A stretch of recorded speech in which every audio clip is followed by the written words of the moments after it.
Donald Trump just pulled one of the greatest chess moves of his career. He just pardoned Lil Wayne and Kodak Black his last day of office. Donald Trump did more for black people, for black men in his last day of office did Joe Biden in his whole 50-year career. Donald Trump did more for black men in his last day in office did Barack Obama did his entire 8 years as president. Obama have done he signed nothing to help black men ever. You can't think of anything he did to really benefit black people. In 8 years, Obama did DACA, deferred action for childhood arrivals for the illegal immigrant children, which gave them a guaranteed work voucher, education, health care for non-citizens. Biden says on day one, he's going to give 11 million illegal immigrants a pathway to citizenship. Kamala Harris talking about giving 500,000 East Indians citizenship in America with job vouchers, education. They have nothing to say about black men. Now, one thing I can say this though, Biden doesn't have a black male base. He doesn't have the young black male base. The ones that's in the 20s, the teens, the 30s, which is Kodak Black, which is Lil Wayne. Donald Trump just secured the entire young black population. This is crazy. But this is strategic. And you can say, okay, you can say this man is racist, right? But you judge a tree by the fruit it bears, not the sound it makes. You know, trees make different sounds because some trees have more branches and more leaves. But you look at what it does it produce. You got the Biden smiling at you. Well, what has he ever produced ever in 50 years for you? That you went out there and voted for this dude? And then the platinum plan that we could have, you know, me personally, I don't see a future with the United States of America. I think that us so-called black Americans need to advocate and work towards independence, having a separate nation, but having money will greatly assist in that plan. It will actually, extradite. It will extradite that plan. Because if you have money and wealth, you could purchase land and you could purchase the things that a nation needs to function as a nation. You know, you can use your imagination. But without money, you will never be able to establish a nation without the benevolence of your oppressor. Oh, I'm just going to give you such and such of this. If they feel like it, which they never felt like it. But having money will bring power, because you will be able to affect your own reality. Power and action, knowledge and action is power.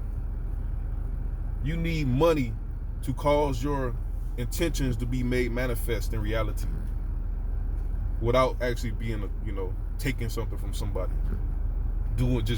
Acquiring it without having money. If you had the money, you could just purchase things. Like King David, because he was rich, he was able to purchase things that he could have just easily took. Like when he actually had to, there's a situation in the Bible, the book of 2 Samuel. King David tried to count the children of Israel. He sent Joab to have a census to count the children of Israel, and that was against the scriptures, because you can't count the children of Israel because they like the sand of the sea and the stars of heaven. And David tried to count them, and Joab said, I can't count them, it's so many. And because David did that, God sent the angel of death to destroy David and Israel. He wanted to destroy all of them. So he gave David 3 options. He said you could either choose 3 days pestilence, 3 years of losing to your end. No, it was 3 days of pestilence, 3 months of losing to your enemies, or 3 years of famine. And David chose the 3 days of pestilence. And when the angels started destroying the children of Israel, in one day, David couldn't deal with just one day of that. So he had to actually, build an altar to beg God to stop the angel of death. So he purchased the land from one of the people. He purchased it. The man wanted to give David the land for free. He said, I'm going to buy it from you. And David brought the land and begged God to stop the angel of death. And one day, God stopped the angel of death. David had to repent for trying to count the children of Israel, but money would allow you to do things like that. You could go purchase the plot of land and develop whatever. You could just go anywhere in the world. You got people that purchase islands, But Trump wanted to give black people access to capital in his platinum plan. He already done it as a president, but he wanted to accelerate it. For some reason, Donald Trump was interested in black people.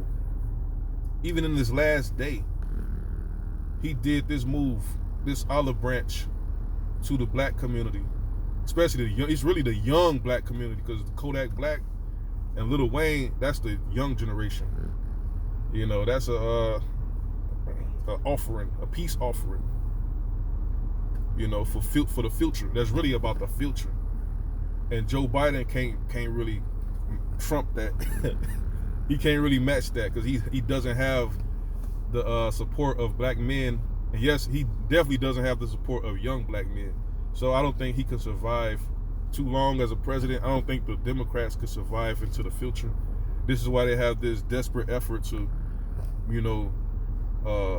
deputize 11 million illegal immigrants, because they don't really, they can't see themselves with black support, because you don't really have a resume in which you actually ever helped black people. We've been voting for Democrats for 60 years and have received nothing but death and destruction in prison. And Trump is letting people out of prison, freeing people from prison. Something that Biden and Kamala Harris was never for. They was about throwing you in prison forever for 20, 30, 40, 50 years for marijuana. Yeah, I just wanted to make this video about Trump freeing Lil Wayne and Kodak Black and securing support from the young black population into the foreseeable future, and giving black people a different perspective. Like, a person can't say, I couldn't do it. There's no longer no excuse. If Trump was able to do what he did, and plus the last day free two young black men who was stigmatized and stereotyped, he was able to just, with the stroke of a pen, release them from prison. There's no excuse. Ain't nothing nobody can't do. And Obama ain't got no excuse. Stop giving that guy excuses for why he didn't do anything for black children, especially black children. Forget the adults. He neglected the young black children, the original dreamers, because Martin Luther King dreamed for a greater future for the black children. And Obama gave that dream to illegal immigrants from another country, bypassing the black children from America, who are the victims of white supremacy, the victims of American, United States racism, the victims of this entire system of poverty, poor education, being set up for failure, prisons. So there's no excuse. The Democrats, they don't have a future. You could try to bring in all the foreign nationals and try to repopulate America with foreign nationals to try to what that really is, because you didn't really do anything. It's like if a parent neglected their own children, instead of them trying to make amends with the children that they neglected, they want to go adopt a whole nother family and just forget about the first batch of children out of guilt. You want to forget about your own failures with your first children and just bring in a whole new batch of children that's not even your blood. You just bringing in a bunch of adopted kids, and you want people to believe that you're this good parent. Well, with your first children, you're known by the things that you did with them. It was neglect and poverty and abuse, what they did to the black people. for the last 100 years. It's been terror. If you look at, if you was to use an analogy that the black people are the children of the United States, we are the abused, neglected, tortured, murdered, whatever children of this country, and we are the orphans because the United States murdered our parents, murdered our ancestors, and erased our history. So even if we'd have mothers and fathers, their mothers and fathers, mothers and fathers, mothers and fathers were orphans because they were stripped of their parents and their history and lineage and ancestry and culture. And that's the most worst atrocity ever committed, to wipe a people of their history and then oppress them. That's about it.